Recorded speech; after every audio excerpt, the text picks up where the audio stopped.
Earlier today, the president signed an executive order ordering reforms to the H-1B visa program that lets companies bring in foreign workers to fill jobs that allegedly Americans are not capable of doing.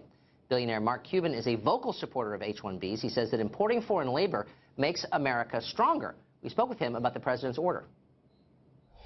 Mark Cuban, thanks for joining us tonight. So the president's H-1B oriented executive order will slow down that visa process from abroad. You've said in past statements you think that's bad for America. How so?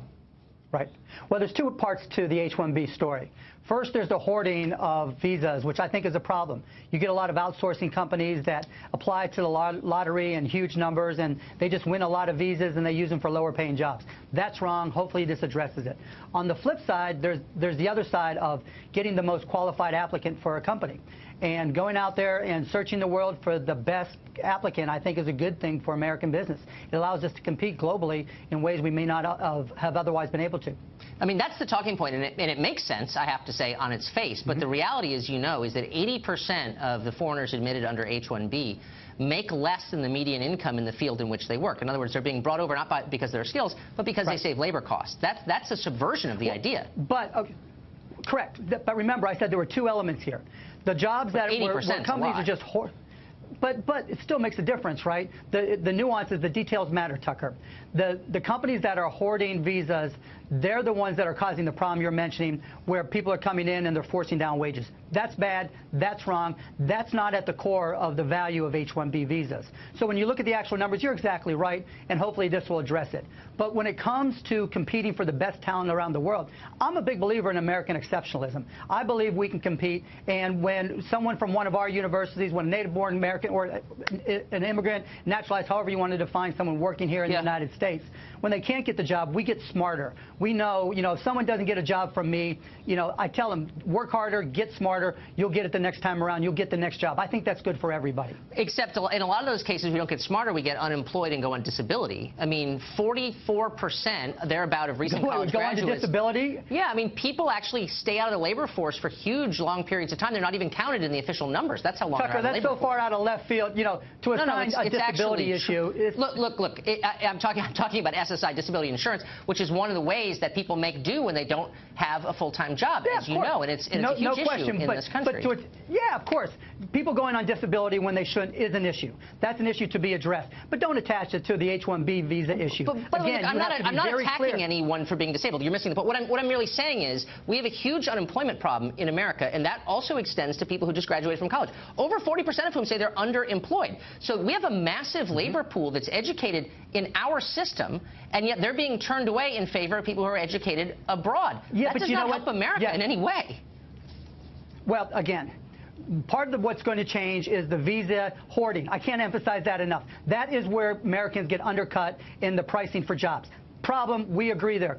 But where there is better talent external, and that's global, we have to go get them. Otherwise, those people are going to go to other companies around the world. They're going to come in and compete with our companies. And not only will the job be lost that was given to the better talent, but the companies that needed them, all those other people that work for those companies may lose their jobs as well. So from the bigger picture, look, Tucker, either you believe in capitalism, either you believe in the market economies, or you don't. There's no in between. And part of that market economy, part of capitalism is how people compete for jobs, right? I love that. When did the left become addicted to market fundamentalism? Oh, no. There are many in-betweens. Of course there are. I'm not the left, Tucker.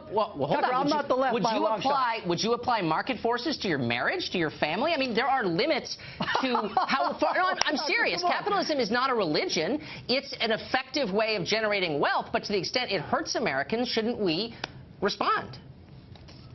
I mean, we don't do something just because it's big consistent with capital. I don't know. You're the one who said, well, are you against capitalism? I like capitalism. But when it hurts Americans, I'm willing to make adjustments. Wouldn't you be?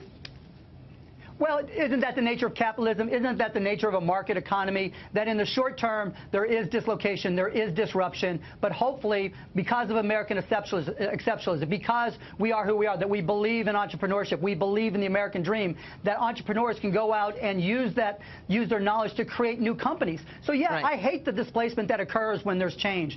But the reality is, in a capitalist, market-driven system with adjustments and with, there's things where we give some on a true market system, and that's a good thing. I'm not for, laissez-faire libertarianism. But in this particular case, if American companies can't go out and hire the best talent, then those American companies are still going to have to compete with those smarter people in the global economy, no matter what. I get it, and I think that's a fair point. But will you also concede there's something kind of repulsive about watching billionaires like Mark Zuckerberg or the guys at Microsoft invoke the Statue of Liberty and civil rights in an effort to get cheaper labor from India? They basically say this is a nation. No, it's like, no, you're big employers and you want to hire people cheaply. So stop lecturing me about Rosa Parks, right? First of all, I don't go out. I have never used an H-1B visa to go and bring somebody in any one of my 150-plus companies. So I just want to get that on the table. Right. As far as Microsoft and Facebook and some others, I don't think they're using outsourced labor, which, again, is what is driving down the pricing, is what's causing jobs, and where you're seeing the examples of people having to train their replacements. I think for the most part, they pay premiums. In the studies I've seen, Facebook and Google in particular, when they hire, they pay a premium. They're not coming in to cut down the price of labor. Do you think it would be fair for the U.S. government to require employers, when they bring over people on an H-1B visa, to pay them market price and to not undercut American labor when they bring those people in?